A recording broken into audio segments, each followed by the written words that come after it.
Hey guys, Aaron Farmer here with mysugarfreejourney.com.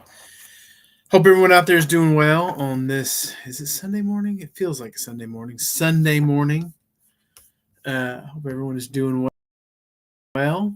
And I'm going to talk today a story that was written a couple of days ago, came out in the National Review, and it follows another Harvard scientist.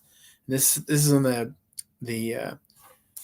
backs of there's been two or three stories like this over the last couple of years, but another Harvard scientist that's been shown to be fabricating results from new science and showing things that aren't right. So, but what's funny about this one is this lady was a uh, dishonest, or she was an honesty expert. She was studying honesty, and she was studying something called nudging. And I thought it was I thought it was interesting, especially in light of all the trouble that Harvard's in, and the fact that Trump is threatening to cut off some of their funding, some of their grants, and it's interesting to see what some of that funding is going for.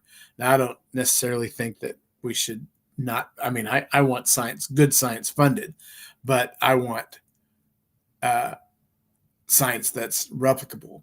I want the results to show themselves to be true over several iterations, because this story has happened far too often. Um, a once prominent Harvard University professor was stripped of her tenure. That's incredibly rare. Professors are almost never stripped of their tenure unless they come out as pro-Palestine or something like that, or maybe it's reversed now. Maybe now if you're pro-Israel, you lose your your tenure.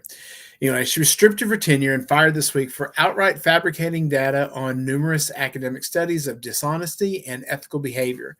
Her timing couldn't be worse for Harvard. The troubled university currently faces a critical dispute over funding and foreign student visas with the Trump administration. Francesca Gino was regularly cited as an authority by prominent left-leaning outlets such as National Public Radio and the New York Times. Both outlets now admit that Gino's research was likely fabricated. Disturbingly, the flaws in her research were exposed not by the alleged robust university system of peer review, but by a series of posts by science bloggers. So again, man, what a world we live in. I cannot tell you how happy I am to live in a world where the media has basically been replaced by bloggers and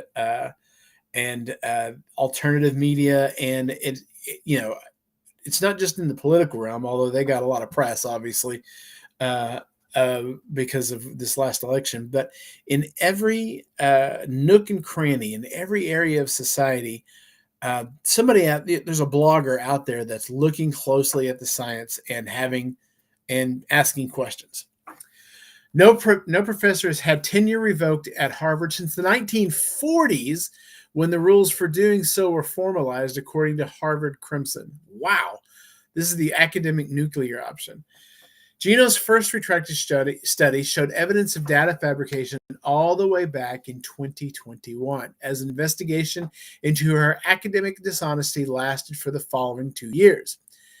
Gino initially blamed errors by her research assistants or potential tampering by an unknown outside party. Wasn't me. She was placed on leave in March of 23. So it took him 2 years to get to the bottom of this. 2 years that the science bloggers probably did in, a month. Gino maintains her innocence and claims on her private website, "There is one thing I know for sure. I did not commit academic fraud. I did not manipulate data to support a particular result." On the site, she explains why she filed a lawsuit against Harvard for $25 million in damages, citing reputation damage and lost income. A federal judge dismissed Gino's claims against Harvard last year. More than $1 million in compensation annually. She is a professor and getting over $1 million a year. Wow. She was the university's fifth highest paid employee in 2018 and 2019, according to the Harvard Crimson. So that's incredible. So there are 4 other employees at Harvard that are making more than $1 million a year. Maybe they don't need any of that federal money. The lengthy tenure and high pay of Gino shows just how far the university standards have slipped in allowing this level of fraud for 15 years. She made $1 million a year for 15 years for fabricating data. It's amazing. When independent bloggers and scientists looked at the data, it became clear that she was both exaggerating the size of nudge effects and outright fabricating any effective nudges on behavior. Much of Gino's research repeatedly tested a series of arbitrary data combinations until arriving at the desired statistical correlation she wanted to believe. That was what was the problem with the last person that I looked at that got their science kind of opened up to mocking. It was called p-hacking, where you just have all the data and you just torture the data and twist that and do the other thing and until finally you get the result that you want. And the result that you want, it doesn't necessarily even have to be a big enough result. It just has to be a unique enough result to write a paper, because that's the point of all this. You're trying to write papers. And specifically, Gino's research was aligned with progressive assumptions about how the world works, stating that small nudges, such as putting the signature for an honesty pledge at the start of a form as opposed to its end, can alter human behavior in this case. This type of research was of great interest to the Obama administration, which is probably why she got $1 million a year, which weaponized it in an attempt to improve human behavior in accordance with its ideals. Attempts to change human behavior in this manner have long been central to leftist politics. Essentially, Gino was designing her studies to generate evidence for a belief favorable to progressives, which effectively ensured that very few in her elite left-wing circles questioned it. She was telling academia what it wanted to hear, so very few looked deeply into it and instead widely cited it. So she was in the left-wing bubble, creating research that reinforced the left-wing bubble, and all the other people in the left-wing bubble didn't want to do anything to pop the bubble, which is understandable. You don't want your priors questioned, which is, again, why it's so important that you have somebody outside of the system looking at it, and it's also why it's very important for these scientists to... You've got to hire conservatives, okay? You've got to hire conservatives. You've got to hire somebody who's going to look at the stuff that you produce and is not in your bubble. And for all this talk of diversity, I don't know why we decided diversity was diversity of skin tone and not diversity of opinion. Diversity of skin tone, that might be important, but having diversity of opinion, that's crucial. You can't have everybody think the same. That's how these mistakes happen. When I previously wrote about the scandal in July of 23, I predicted this was just the tip of the iceberg, which has sadly been borne out by recent events. Shortly afterwards, Harvard's president, Claudine Gay, was ousted for plagiarism following investigations by conservative outlets and activists. You remember that? That was fun. Fun little time in Harvard's history. Media publications focused at first not on the more than 50 clear examples of plagiarism, but instead on the fact that conservatives were the ones finding the plagiarism, and of course asking how serious was it really. So they weren't concerned about the thing that was wrong, they were concerned about the people who were noticing the wrong thing. While noting that Harvard's own board found no violations of Harvard's standard for research misconduct, and that is the problem.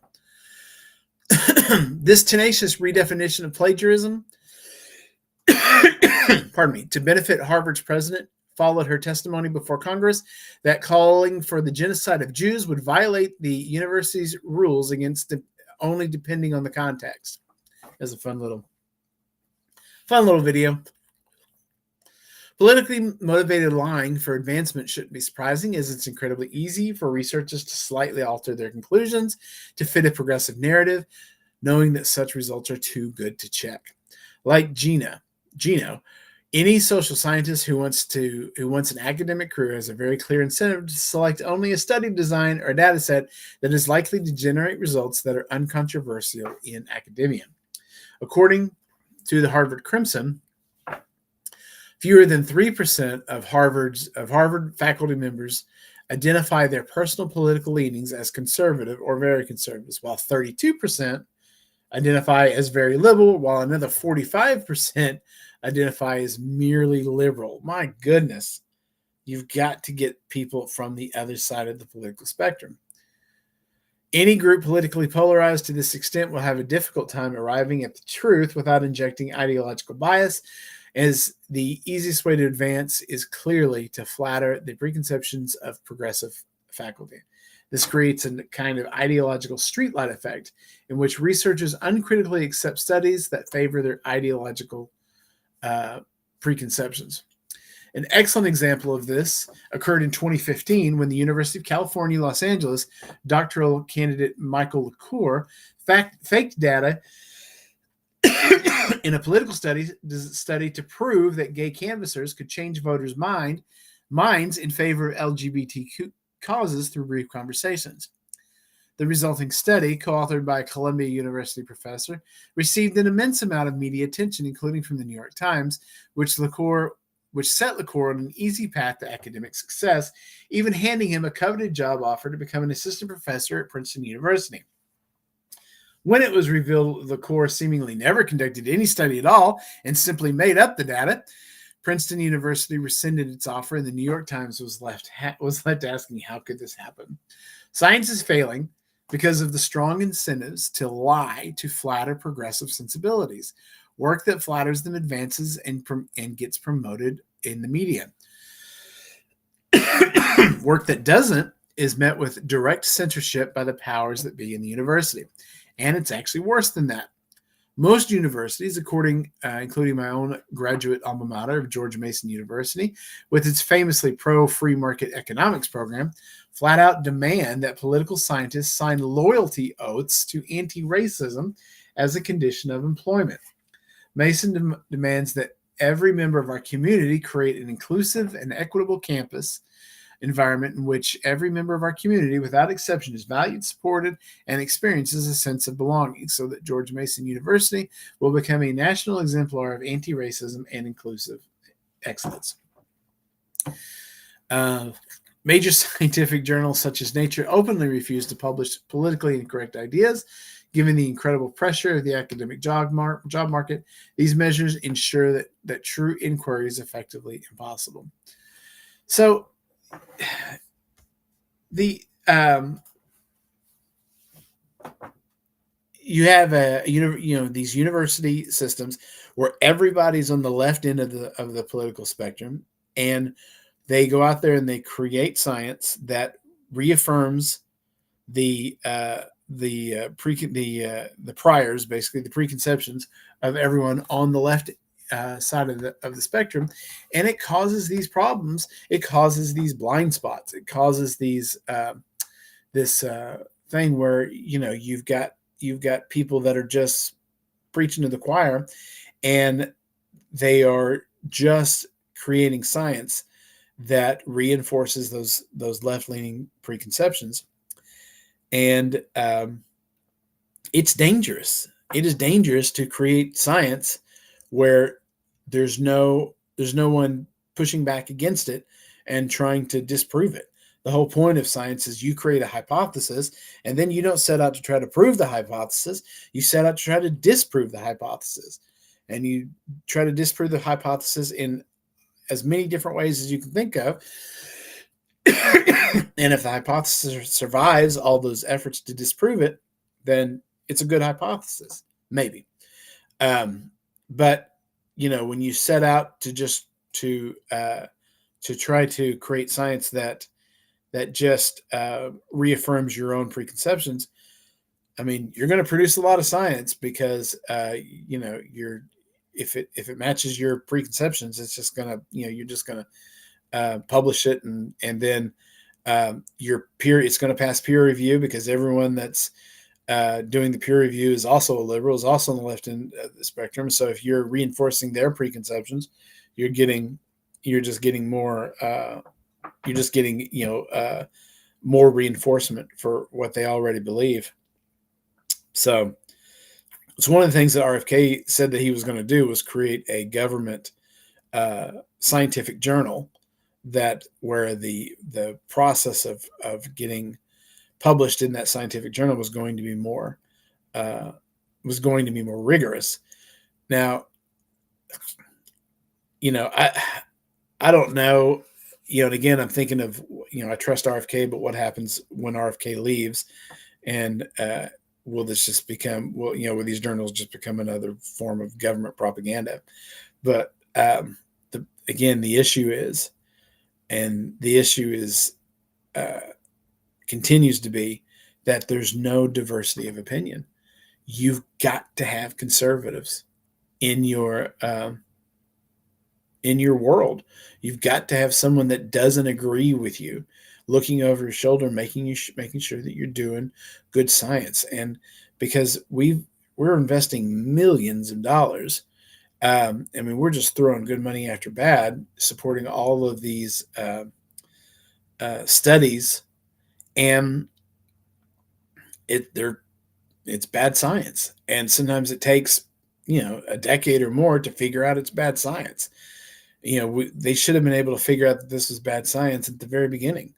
As soon as she published, it should never have passed peer review. If some blogger can figure out that the data set was all wrong and that her conclusions didn't match the data that was provided, why couldn't the peer review process? Why did it take 15 years for them to figure this out? I don't know.